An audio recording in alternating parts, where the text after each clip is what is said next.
What's going on, everybody? This is Chris, and you're listening to the Underground Ministry Podcast, where new and different ideas are both accepted and encouraged. This is an outlet for me to express my ideas about Christianity, the Bible, and the world around us in such a way that I can share it and hopefully encourage somebody in the process. A lot has happened this week, so I want to get into it. It's been a rather eventful week, and looking forward to talking about some of these things and not looking forward to talking about another. So we'll start with the one I'm not looking forward to.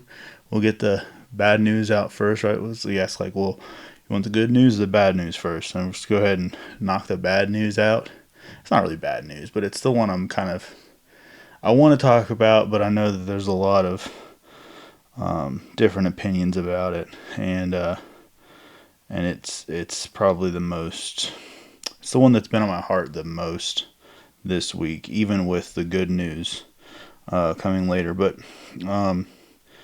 this past week there's been several protests. They're calling pro-Palestinian protests at college campuses, most notably Columbia and Brown.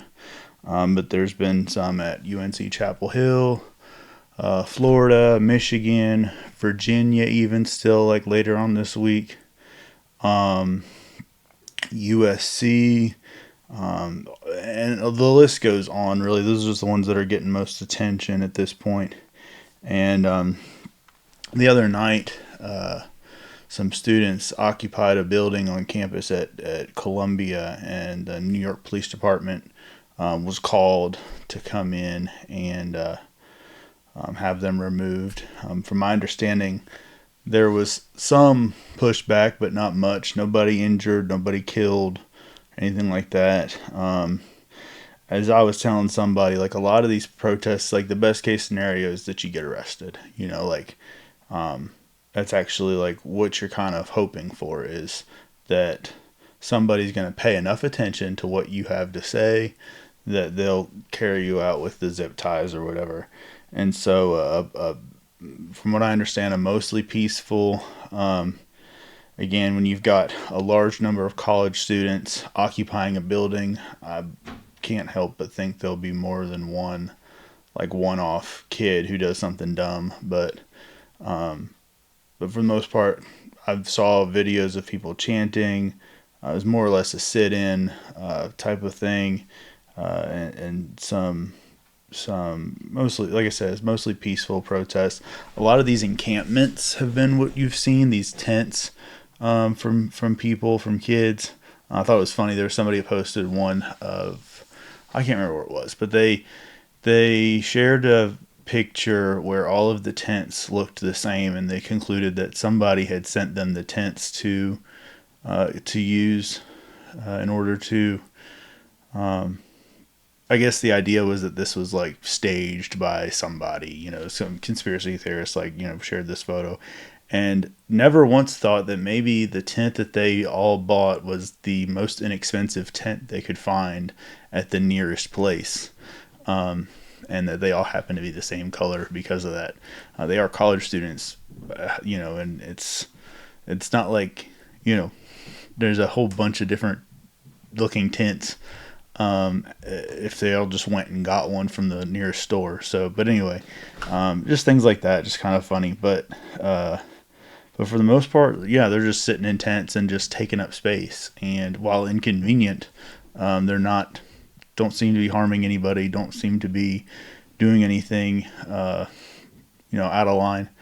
And so those things got rowdier when you insert police, right? Because these kids, mostly college students, are thinking, hey, this is my opportunity to, stick it to the man and stand up to law enforcement and so on and so forth. And supposedly UCLA got a little rough. There were some rubber bullets being shot, and kids are kids, but that's the thing people need to understand is you have these students who are protesting. When I was 21, 22 years old, I wasn't a totally rational thinker when it came to stuff like this. If I was upset, I was going to do what I had to do to let it be known that I was upset. And that's what these students are doing. whether you agree with them or not, I think it's one of those things that's really beautiful that they're using their voice and using their minds. Like, these are smart people. These are not these are not uninformed individuals. These are students at some of the most prestigious universities who have been taught by some of the smartest people. A lot of them getting ready to graduate, so they have all this knowledge, and they've made an informed decision about what they believe is happening in Palestine. And so, kudos to them for using their voice to stand up for what they believe in. And I think it's really cool to kind of see. One, you have these protests that, like I said, seem to be mostly nonviolent. Two, there don't seem to be any like major injuries or deaths or anything like that resulting from these kinds of things, and they're getting us talking about it, and I think that's the most important thing out of all of this. Again, whether you agree with them or not, I've made my opinions on what's happening in Palestine known. I think violence is never the answer, one way or the other.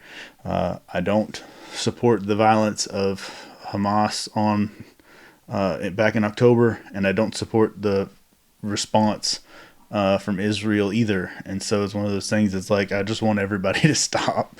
And I know it's not that simple, but to me, as someone who believes in the power of Jesus, the Prince of Peace, I have to be one who follows that example. And so as a Jesus follower, I'm somebody who speaks out for peace. And so that's my position on that issue.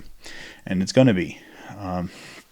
There were also, I feel a little more comfortable making that kind of a stance because the denomination that I'm attached to, there were some support, different protests and different marches and things like that in Charlotte last week and this week surrounding they're called pro-Palestinian. I think most of these, they label these things pro-Palestinian, support for Palestine, this sort of thing. I think it's mostly anti-war. These folks are the same folks that were, on the side of Ukraine too. You have anytime you have an oppressor and an oppressed, most Christians should, in my opinion anyway, be on the side of the oppressed. And so, so when we say pray for Ukraine and we say pray for Palestine, it's not taking sides as much as it is like, hey, this is a group of people that are really hurting right now or being hurt by someone right now. And I think it's just as, to say like, hey, I support Israel, not necessarily in what they're doing, but like in the innocent people that were attacked by Iran and also by Hamas in October. And so, it's this balance. It's like, it doesn't have to be one or the other. I think the overarching theme for most of us is like, hey, violence is not the answer. Who are on this quote unquote pro-Palestinian side. Like I said, I wouldn't consider myself pro-Palestinian. I would consider myself anti-war. And so, or anti-occupation or anti-oppression, right? And so if I see a group being oppressed, I believe it is part of my job as a pastor and a public theologian who to stand up and speak out against those things. And so there were some of those things happening at General Conference for the United Methodist Church this week and last week. And so like I said, when I see, okay, this is something that the denomination that I'm tied to is speaking out against, I have a little more comfort doing so as well, especially in this more laid back format of podcasting. I will say some of you are, I think it's like a small portion of people who both listen to my podcast and attend the church that I preach at. And so some of you get both, or they listen to my sermons on Facebook or YouTube or whatever, right? So like that are getting both the above ground ministry version of me and the underground ministry version of me. And so those things sometimes overlap, but mostly if you're one of those people, you'll notice I'm a little more comfortable speaking my mind here. And that's part of why this is one of the things I do is to kind of let this stuff out, personally, as opposed to in sort of my more pastoral role, or a role where, not everybody wants to show up to church on Sunday and talk about social issues, and so like, we can preach a message, we can talk about the Word of God, and it's not like I'm being two different people. It's just a matter of like some of these conversations are not ones that I need to be starting from the pulpit always. Sometimes yes, but sometimes no. And so it's one of those things. It's like I've got to be careful about what I say where. So there's sometimes like when I'm in sermon prep, I come across an idea and I'm like, that's probably for the podcast. That's not a pulpit thought. That's a podcast thought, right? And so that's kind of how I separate the two. And it's like I said, it's not me being two-faced or anything like that. It's just a matter of these are things that are made for Sunday morning, and these are things that aren't. And so that's sort of how I do this. But now that I've rambled about the difference between my above ground and underground ministry decision making, I want to jump to one that's going to cross over as well. And that is the decision from the General Conference on LGBTQ plus members, and the restrictions that have been placed on them since, was it 72, it says? So there was language added in 1972. I'm just going to give you the above overview version of this thought, but this 1972, there was language added, United Methodist Church, to the Book of Discipline. And like the Book of Discipline is the basically the guidelines or the rules to follow for the United Methodist Church. And that feels like you're adding things to, but it's more like a way of structuring our church in a way that makes sense for everybody and that people can refer to when they have questions about different things. And so what had happened was they eliminated the ban on self-avowed practicing gay clergy. So at the time, there was language in this Book of Discipline that prohibited self-avowed practicing LGBTQ clergy from being banned for ordination. Now, this rule has been broken. There are openly gay, openly trans pastors in the United Methodist Church presently. When they became open, I think sometimes it differs. So they could have been ordained and then come out later, and still been allowed to hold their credentials based on the governing body that they answer to, and that's a whole different thing. But basically what happened, and the vote was a consent of 692 to 51, so the approval rate was 93% of voting delegates decided to pass this change in language when it comes to LGBTQ plus clergy, when it comes to same-sex marriages. So no longer can somebody be punished for being gay and being clergy. So they can't. And as the thing is, like, the bishops will still use their own discernment as far as like ordination and things of that nature, but they cannot use their gender identity or their sexual preference as a reason for not ordaining a person. And the same goes for when it comes to marriages. And the thing about it that's cool is that it's up to the clergy, and it's also up to the churches. So the church board has a say so, right? So like if a clergy person such as myself, who I'm just going to come out and say it, I would have no problem doing a same-sex wedding. I've not been asked to. This is the only reason I haven't. But I wouldn't have a problem with it, especially if I knew the people and that I knew that they loved the Lord, and I knew they were coming to me wanting want me to preside over that wedding, I would have no problem doing that. However, as United Methodists, we are called by Wesley to do no harm, right? And so if I was in a place where my church board said, no, we're not down with this, I would not like make them or force them to or push the issue when it came to that. Like, that's just not where I'm at. So there's a freedom in both for the clergy and for the church to make their own decisions.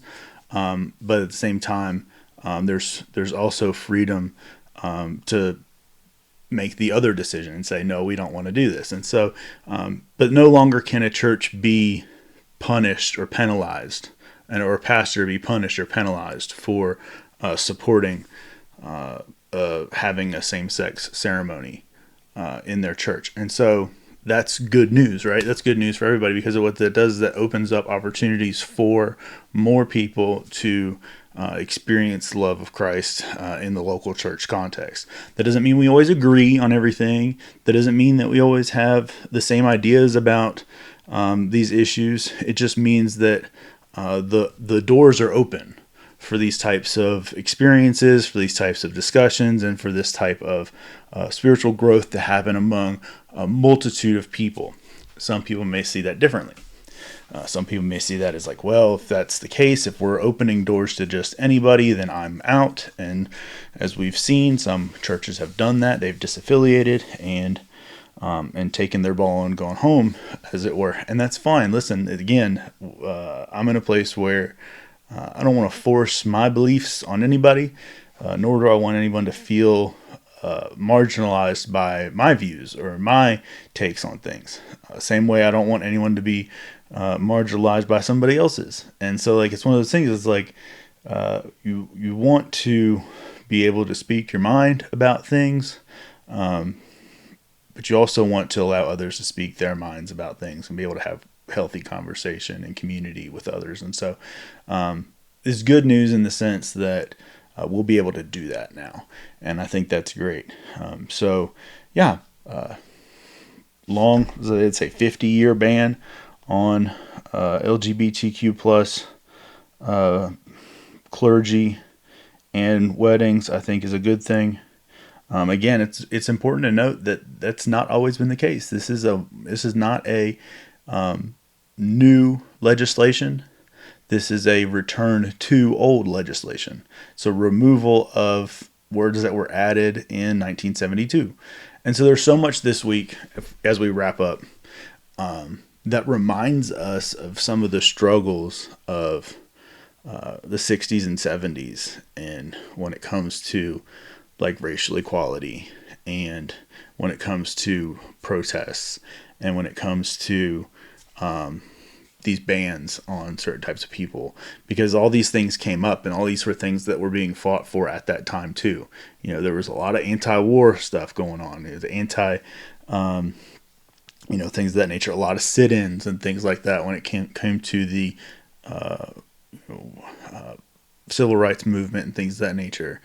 And then, a lot of legislation that was changed because of some of those protests and some of those people who were voicing their opinions, good and bad, right? So there was a lot of new legislation that came out that allowed for more inclusivity, and it's a part of our growth as a community, as a church, as a society, as a country, right? Was to have some of these stances that were more inclusive, but it also caused some voices to say, hey, we want to nip this off of the butt and make sure that we don't become too inclusive. And that's where I think the language in 72 came in.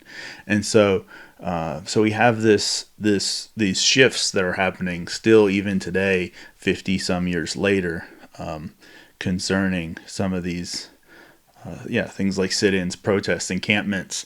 It just feels like the 60s and 70s again in the air, and that's a good thing, I think, because I think that means that change is happening. And when change is happening, some people don't like it, but others are kind of excited about what the future holds. And that's me. I'm excited what the future holds for the church. I'm excited about what the future holds for our country.